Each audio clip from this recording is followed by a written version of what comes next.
Hey, what's going on, everybody? So, the original plan was trying to react to the whole entire thing, but apparently, I didn't know that Paramount actually had owned this whole entire stand-up comedy special with Ron White. So, what I am going to do is I'm going to go try to break it up into three parts. Hopefully, this could actually work, and and then maybe throughout the entire rest of the time we actually are reacting to stand-up comedies, I'm just going to try to do it in sections because apparently they don't want me to upload the whole entire thing on YouTube, which is understandable because I ain't trying to breaking the rules and the sort of community guidelines. So yeah, hopefully you guys enjoy. If you get a Scottish nationalist for a cab driver in London, you can see that city in about 10 minutes. I would go to Buckingham Palace if they paid me. I changed up my car just for pussy to bucket day. What? Oh my god. Oh my god.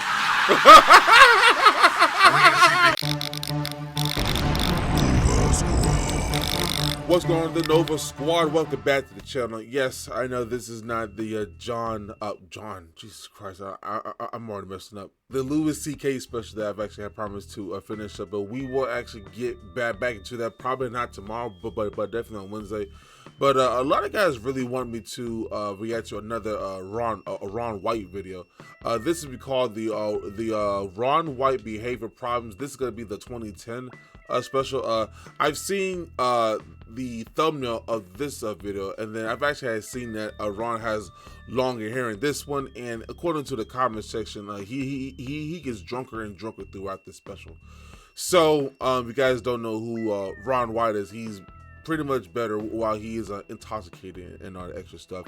So without further ado, let's get right into it. Thank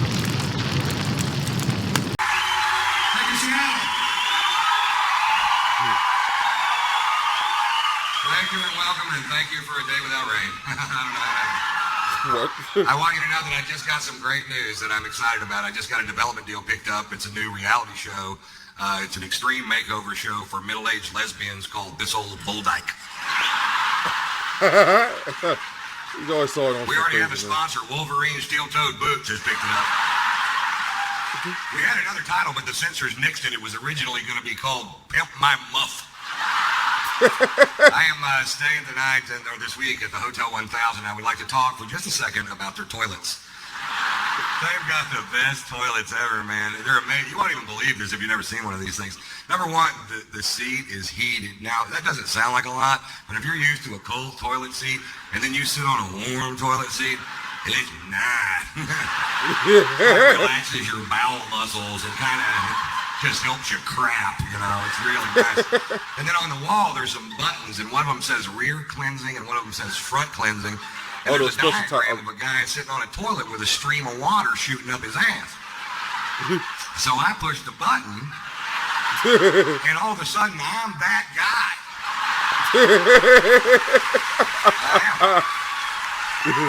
I am sitting on the toilet with a stream of water shooting up my ass, and it's amazing how accurate this thing is. I don't know if everybody's butthole's in the exact same place. This thing has got me dead center. Then there's another button below that button, and it says oscillate, and I said, why not? What does oscillate do? Now I have a rotating stream of water shooting up my ass. Oh! And it was at that moment that I realized that 50 million gay men can't be wrong. I'm singing songs to this toilet. I'm in love. I honestly love you.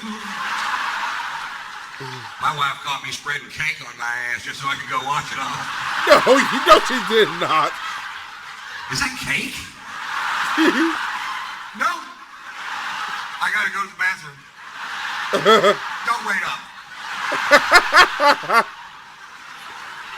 I'm gonna try to tell you this story. This happened on Tuesday. I'm going home from the PetSmart in the car with two dogs and a wife, and my wife says I gotta stop at the bank, and I say shit or whatever I said. Because I don't go in the bank. Everybody knows that. I stay in the car with the dogs, and she says I'll be, 5 minutes, but there's absolutely no such thing as 5 minutes with this woman. With any woman. And she goes in, and I know the dogs need to pee. And at our bank, there's one piece of manicured lawn that has two signs that both say no dogs. So I took my dogs over there. This guy comes waddling out of the bank with a big scowl on his face, and he goes, "The sign says no dogs." I said, "The sign's wrong. The sign should say 2 dogs."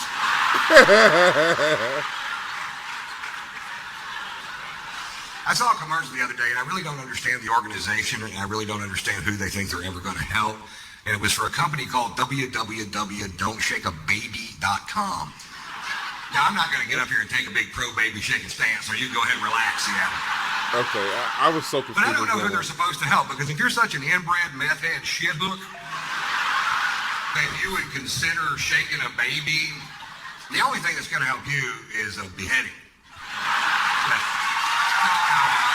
Wait, what did you say? Behead. Okay. Now, I know there's people in the audience tonight going, "But Ron, what if the baby's asking for it?" What? Don't shake a baby. What if I can't find my car keys and I've looked everywhere? What? Why would you do that? Yeah, even then. Yeah, it's not. It never. I went on to www.don'tshakeababy.com, and they have links to similar websites.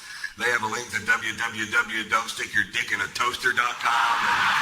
What? They have a link to www.don'tshoveaferretinyourass.com. I'm And there's pretty a lot of reasons why you don't want a ferret in your ass, because they're not like gerbils. What? They've got fangs and claws. A lot of shit you don't need in your ass, man. That's so I stupid. got a ferret in my ass right now. Okay. I was at the hotel in the toilet a while ago. He popped his head out of my butt, started washing his face, and that little oscillating stream of water.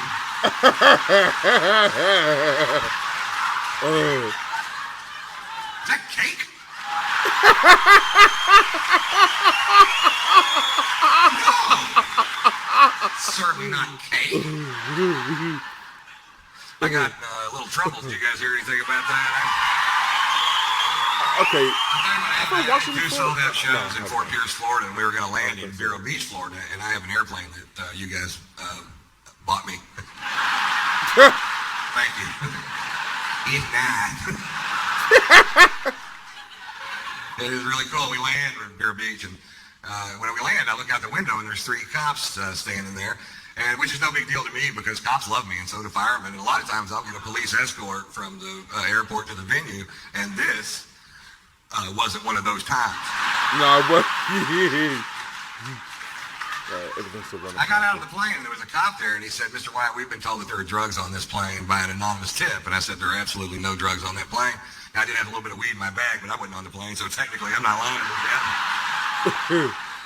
And he goes, "Well, do you mind if we search the aircraft?" And I said, "You absolutely cannot search this aircraft unless you have probable cause, because I still have civil liberties." You know what I mean? I do. And they said, "Okay, well, we just want the drug dog to walk by it a couple times." And I said, "Fine." And the drug dog walks by a couple times, and the guy goes, "Well, the dog gave us a signal that there are drugs on the plane." And I'm like, "No, he didn't. That dog didn't do anything. I was staring straight at him. He didn't wink, blink, move a paw. What's his signal, a blank stare?" That's all he did. But the dog says there's drugs on the plane. I'm like, "Well, I said there wasn't drugs on the plane. Who are you going to believe? Me or the..." Look, never mind, you know. Now, I've got a show to go to. They spend an hour and a half going through this plane. An hour and a half, and I'm just sitting there going, "Oh, come on." And they get finished. Of course, there is no drugs on the plane, and I knew there wasn't. And I assume now they're going to let me go, and I'll go do my show. And I was like, "Well, that's fine, you know, whatever." And then they go, "Well, now the dog needs to sniff that bag on your shoulder." And I was like, "Ruh-roh."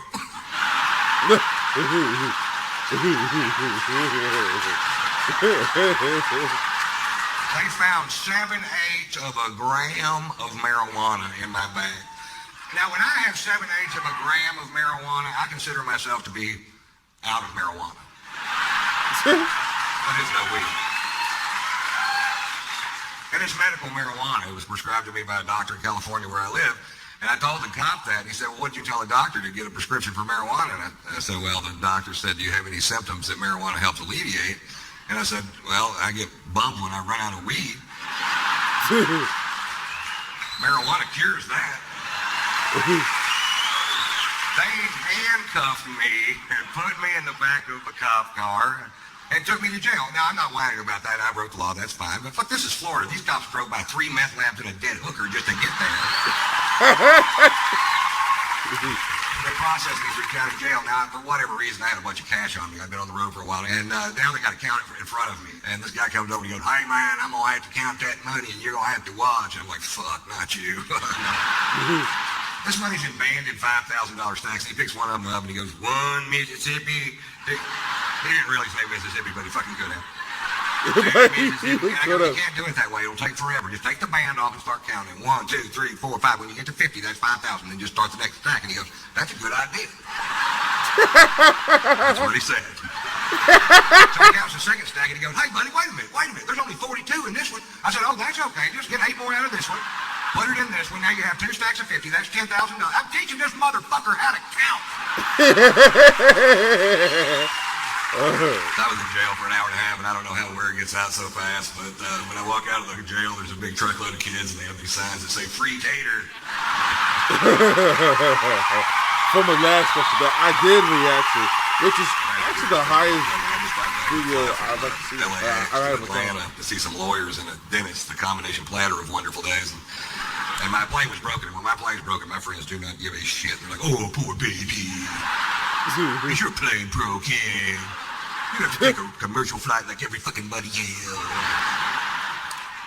But it's not like it used to be, or either that or I'm losing touch, because I'm standing in line, I got a first class ticket, and I get up to the front of the line, and there isn't anybody there. It's just a kiosk with a computer terminal, and I'm not good at computers, and I don't want to touch this thing because it's got grease and dirt, and what I can only pray to Jesus is meringue.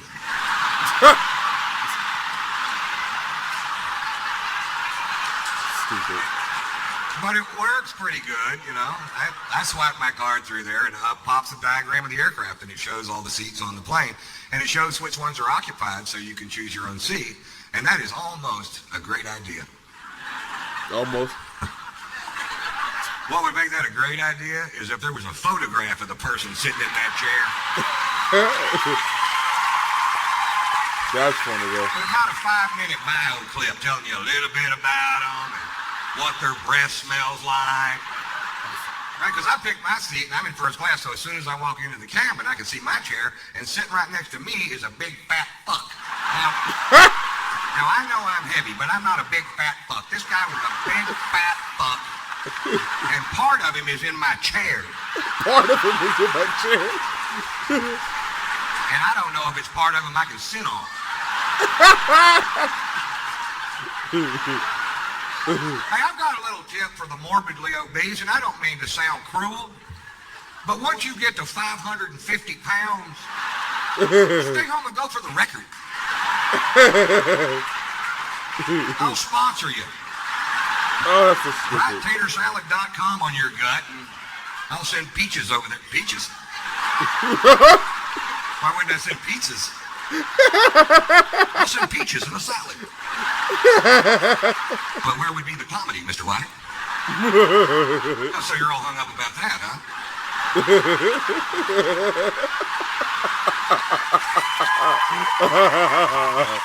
Yo, he reminds me of a South Park character, man. Just in case we decide to do it that way. Like I'll send pizzas over there.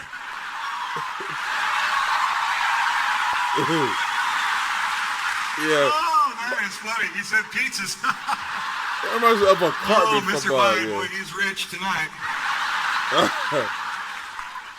I get to Atlanta, and I check into the Ritz-Carlton Hotel, and then the next morning I go to take a shower, and there's no hot water. And I call the front desk, and I tell the girl at the front desk, I said, there's no hot water. And the girl at the front desk said, sometimes there's no hot water. That's a bummer. Are you gonna? Didn't I just tell you that? Right. So I stayed in $20 a night motels. The water was so hot you could cook your nuts with it. Well, every once in a while, everybody will wake up at the same time, and they all take a shower at the same time, and we just run smack out of hot water.